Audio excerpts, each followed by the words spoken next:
Hey, നമുക്ക് Tamir festival കാണാൻ പോയാലോ? കഴിഞ്ഞ വിസിറ്റിങ്ങിന് വന്നപ്പോൾ ഒരാൾ ചോദിച്ചതാണിത്. വർഷം 2 കഴിഞ്ഞ സ്ഥിതിക്ക് ഒരു പകലും രാത്രിയായി 2 ദിവസം അവിടെ കയറി ഇറങ്ങിയ പ്രതികാരം അങ്ങ് തീർന്നു. സോ നമുക്ക് പകൽ view, night view, night view, പകൽ വ്യൂ ഇങ്ങനെ മാറി മാറി കാണാം. എന്തേ ബോറാവോ?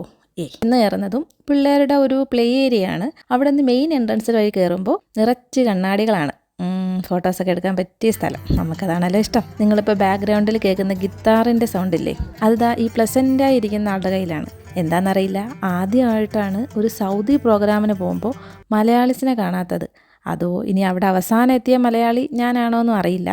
എന്തായാലും നമുക്ക് കാര്യത്തിലേക്ക് കിടക്കാം. ഇതെന്താണ് സംഭവം എന്ന് വെച്ചാൽ നമ്മുടെ ഈത്തപ്പഴം, ശരിക്കും പറഞ്ഞാൽ ഈന്തപ്പഴം, ആശാൻ ഇങ്ങനെ പല ഔട്ട്ഫിറ്റിൽ മേക്കപ്പ് ഒക്കെ ചെയ്ത് നിരത്തി വെച്ചിരിക്കുന്നു. സൗദിയിൽ ഡേറ്റ്സ് ഇല്ലാത്ത സ്വീറ്റ്സ് അവർക്ക് ഉപ്പില്ലാത്ത കഞ്ഞിവലയാണെന്നാണ് എനിക്ക് തോന്നുന്നത്. ഏതെടുത്താലും ഡേറ്റ്സിന്റെ എന്തെങ്കിലും ഒരു അംശത്തിലുണ്ടാവും. ചുരുക്കി പറഞ്ഞാൽ നമ്മളത് മടുക്കും. സോ ആളിന് ഏത് ഔട്ട്ഫിറ്റ് ഇട്ട് വന്നാലും നമുക്ക് ക്രഷ് അടിക്കാൻ പോണില്ല. അതുകൊണ്ട് തന്നെ എന്റെ കണ്ണുടക്കിയത് വേറൊരു ഐറ്റത്തിലോട്ടാണ്. ബക്ലാവ ഒരു ബോക്സിന് ജസ്റ്റ് 75 റിയാൽ. ഇല കേട്ട് കുറച്ച് മാറി ഇന്നോണ്ടാണോ അതോ അവിടെ നിന്ന ഇന്ത്യൻ ചേട്ടന്മാർ അതേ നാട്ടുകാരെ കണ്ടോണ്ടാണോ എന്നറിയില്ല, ടേസ്റ്റ് ചെയ്യാൻ കുറച്ച് അധികം തന്നു. പോരാത്തതിന് മോന് 2 ചോക്ലേറ്റും കൊടുത്തു. ഓക്കെ, അതൊക്കെ അവിടെ നിൽക്കട്ടെ. ഇനി കുറച്ച് കലാപരമായ കാര്യങ്ങളിലേക്ക് കിടക്കാം. ഇവിടെ ആരൊക്കെയാ എന്തൊക്കെയാ വരച്ച് വെച്ചേക്കുന്നത് എന്നൊന്നും എൻ്റെ അടുത്ത് ചോദിക്കരുത്.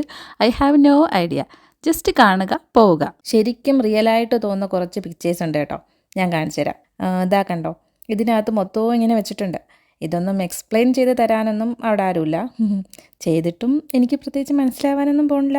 അറബ് ഗൊത്താത്. ഇതിൻ്റെ പുറത്താണ് ശരിക്കും കലാപരിപാടികൾ നടക്കുന്നത്. നമ്മുടെ ഭാഷയിൽ പറഞ്ഞാൽ ഗാനമേള, മ്യൂസിക് ചെയർ എന്നൊക്കെ പറയാം. പിന്നെ അവരുടെ ഒരു ഓളം നമുക്ക് മാച്ച് ആവാത്തതുകൊണ്ട് കയറിയ പോലെ തന്നെ തിരിച്ചിറങ്ങി. അവിടെ ഇരുന്ന് ആസ്വദിക്കാനൊന്നും മെനക്കെട്ടില്ല. പിന്നെ നമുക്ക് മാച്ച് ആവുന്ന, ആസ്വദിക്കാനൊക്കെ പറ്റുന്ന ഒന്നുണ്ടല്ലോ, അവരുടെ ഫുഡ്.